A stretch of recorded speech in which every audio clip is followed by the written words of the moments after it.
माय channel. तर कशा आहात तुम्ही सगळेजण? आय होप तुम्ही सगळेजण छान मस्त आणि मजेत असाल.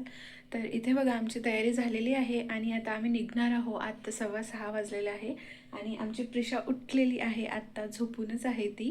तर तिला उठवते, थोडंसं ब्रश करायला लावते आणि मग अंघोळ वगैरे नाही करून देणार आहे तिला. तर चला मग तिला प्रिशू उठ ना बेटा, भूल नाही जाना है, जाना है हां. तर चला मग भेटते तुम्हाला. तर इथे बघा आमची प्रेशा सुद्धा उठलेली आहे, तिला मस्त स्वेटर घालून दिलेला आहे मी आणि आता आम्ही निघणार आहे. तर आता वाजलेले आहे 6:30. तर चला मग भेटते तुम्हाला मी परत सामोर. तर इथे बघा आम्ही ना सकाळी सकाळी मस्त निघलेलो आहो आणि बघू शकता थोडासा अंधारच आहे आणि लोक मस्त ना वॉकिंग करायला निघाले होते. सकाळचा टाईम होता, पहाट एवढं छान वातावरण होतं ना, खूप मस्त. म्हणजे कुठे ट्रॅफिक नाही, काही नाही आणि मस्त थंडी पण खूप जास्त होती. आणि त्या दिवशी आभाळसुद्धा होतं, म्हणजे थोडीशी ना थंडी कमी होती. आभाळ असल्यामुळे थंडी ना थोडी कमी असते ना, त्याच्यामुळेच ना त्या दिवशी जरा बऱ्यापैकी थंडी कमी होती. मागील 2 दिवसानं खूपच जास्त थंडी होती, तशी काही थंडी नव्हती. तर अशा प्रकारे ना आम्ही एका ठिकाणी थांबलो होतो. सकाळीच निघलो होतो, थोडं चहा पाणी वगैरे नाश्ता करण्यासाठी एका जागी थांबलो होतो.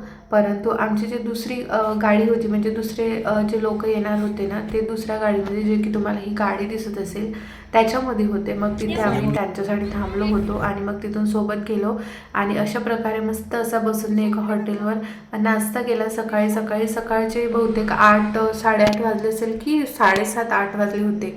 आणि आमच्या प्रिशाचं मस्त चालू होतं, तिची झोपसुद्धा झाली नव्हती. पण एवढ्या साऱ्या लोकांना बघून ना ती छान हॅप्पी होती, कारण की तिला घरातल्या घरात राहून बोर होत होतं. त्याच्यामुळे तीसुद्धा मस्त हॅप्पी होती आणि ती चिप्स खात होती. इथे भरपूर अशा गाड्यांना थांबत होत्या. जर शेगावला वगैरे तुम्ही जात असेल तर म्हणजे बरेचसे असे हॉटेल लागते, तर तिथे छान असं थांबासाठी वगैरे असते. तसंच आम्ही ना थांबलो होतो आणि प्रिशाला इथे बसवून मस्त फोटो वगैरे शूट केला. आम्ही फोटोज काढले आणि फायनली अशा प्रकारे ना शेगावला पोहोचलो. तर शेगाव ना आता एवढं छान झालं ना, म्हणजे याच्या आधी तर खूपच छान होतं. मध्ये पूर्ण बंद होतं जे आनंद सागर वगैरे आहे ते. पण आता ना आनंद सागर वगैरे बऱ्यापैकी चालू आहे, म्हणजे फोटोज वगैरे काढायला छान आहे.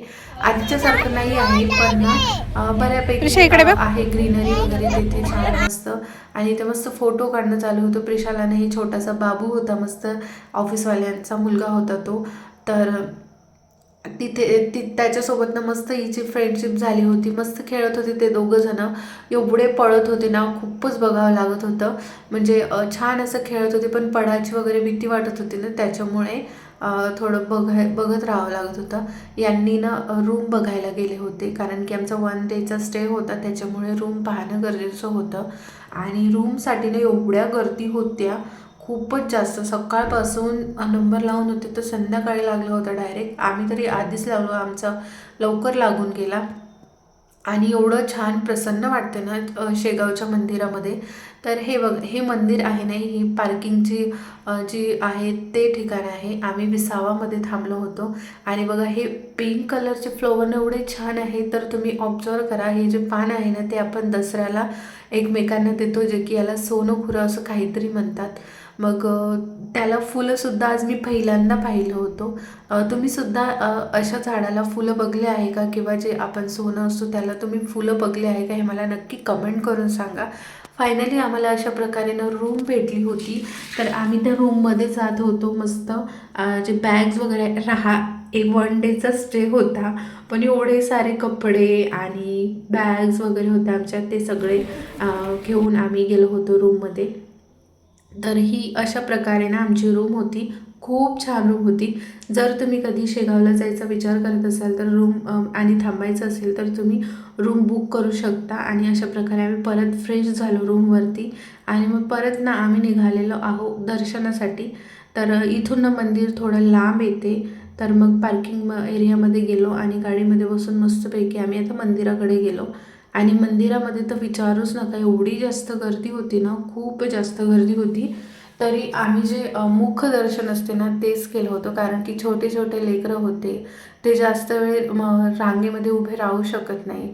त्याच्यामुळेच ना आम्ही मुखदर्शन केलं. नंतर ना मुखदर्शनला सुद्धा बराच वेळ लागला, म्हणजे जे नॉर्मल आपलं जे मेन दर्शन असते ना त्याच्यापेक्षा कमी वेळ लागलेला होता. तर इथे बघा पार्किंगची सुद्धा एवढी छान व्यवस्था केलेली आहे ना तिथे, खूप भारी. म्हणजे एकदम आपली गाडी कुठे ठेवली हे आपण इझिली ओळखू शकतो. जर तुम्ही कोणी जात असाल ना आता, तर नक्की तुम्हाला दिसेलच तिथे किती छान असं आहे. आणि मग अशा प्रकारे आमचं जेवण झालं, दर्शन केले आणि जेवणामध्ये मस्तपैकी पिठलं होती, पोळी, बुंदीचा लाडू, डाळ भाजी आणि भात. नंतर जेवण करून थोडं आराम केले, आराम म्हणजे थोडंसं असं बसले वगैरे, आणि मग परत आम्ही निघालो होतो आनंदसागरमध्ये. तर इथे बघा, ह्या प्रकारचा हा आनंदसागर आहे. आधीचं जे होतं ना ते पूर्ण यांनी ना तोडफोड करून इथे पूर्णपैकी नवीन बनवत आहे.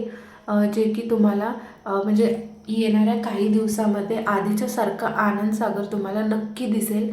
आता तरी नाही आहे, पण मागच्या वेळेस जेव्हा आम्ही गेलो होतो ना 1.5 वर्षाखाली, तेव्हा हे पण नव्हतं. पण आता इथे बरं तरी आहे, पण याच्यासमोर ना अजून जास्त छान होईल अशी म्हणजे होईल नाही, होणारच. तर इथे बघा, हे जे आहे ते पूर्ण तोडून वगैरे तिथे ना पूर्ण नवीन सेटअप करत आहे त्यांनी. आधी ना खूप छान आनंदसागर होतं, आणि आत्ता काय माहीत हे का बरं सगळं तोडून वगैरे टाकत आहे आणि इथे ना पूर्ण नवीन सेटअप करत आहे. जर तुम्हाला कोणाला याच्याबद्दल काही माहिती असेल तर मला नक्की कमेंट करून सांगा, म्हणजे हे तोडण्याचं कारण वगैरे काय आहे ते. कारण की आधी खूप छान होतं, आणि एवढं छान असताना हे सगळं तोडून दुसरं बांधणं म्हणजे काहीतरी. तर इथे बघा, आम्ही ना शेगावचं दर्शन करून आनंदसागरला गेलो होतो. मग तेथून ना आम्ही नागझरीला आले होते. तर 7 ते 8 किलोमीटर आहे. तुम्ही जर जात असाल ना तर नक्की इथे भेट सुद्धा द्या. नागझरी हे ठिकाण आहे, देवस्थानच आहे इथे ना. समोर समोर चला, तुम्हाला ना मी दाखवतेच काय काय आहे इथे.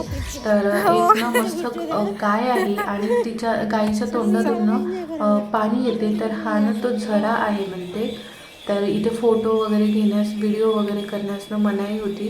तर मला इथे पूर्ण प्रकारे दाखवता आलं नाही, मी शूट करत होते. नेमकंच तिथले ते पहारेकरी आहेत, त्यांनी मला हे केलं की शूट करू नका, मग मी लगेच बंद करून दिलं. आणि कोमाजी महाराज आहे, त्यांचं मंदिर आहे. तर याच्यामध्ये सुद्धा गेलो, आणि गुफा आहे छोटीशी, त्या गुफामधून सुद्धा आम्ही निघालो होतो.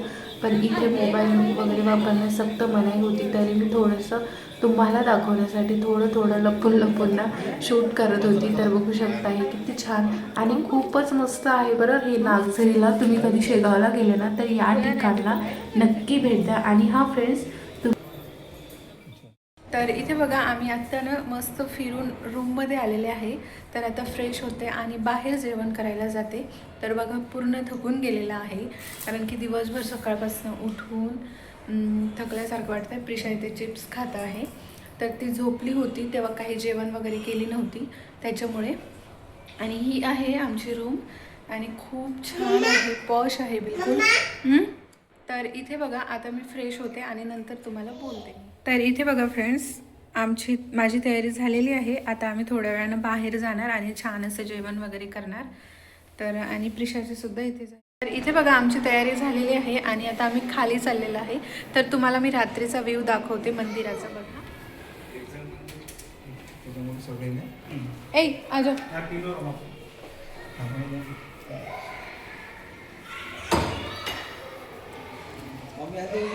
नाही ना, आता मीच जाणार होती त्यांच्याकडे. होय, चाबी कुठे आहे?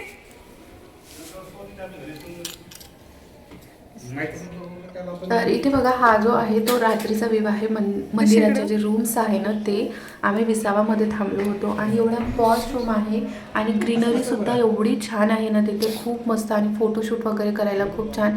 आणि ह्या दोघा लेकराचं मस्त चालू होता एन्जॉय. फायनली अशा प्रकारे आम्ही गाडीत बसलो आणि एका ठिकाणी जेवणाला आलो. हॉटेल आठवण म्हणून होतं इथे, हॉटेलचं नावच आठवण होतं.